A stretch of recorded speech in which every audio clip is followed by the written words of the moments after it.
আসসালামু আলাইকুম, সবাই কেমন আছেন? আমরা ভালো আছি আলহামদুলিল্লাহ। সবাইকে শুভরাত্রি। আজকে রাতে কাঁচা আমের দারুণ আচার বানিয়েছি। দেখেন বন্ধুরা, আচার দেখলেই তো জিভে জল চলে আসে, তাই না?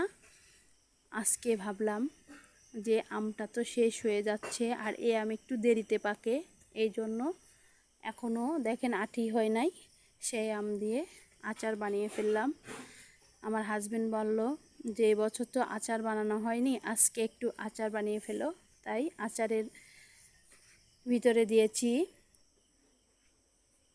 আস্ত রসুন কোয়া করে দিয়েছি, শুকনো মরিচ দিয়েছি, আচারে মশলা দিয়েছি, পাঁচফোড়ন দিয়েছি, আর একটু চিনি ফ্লেক্স দিয়েছি, দিয়ে খাঁটি সরিষার তেল দিয়ে আচারটা বানিয়ে ফেললাম।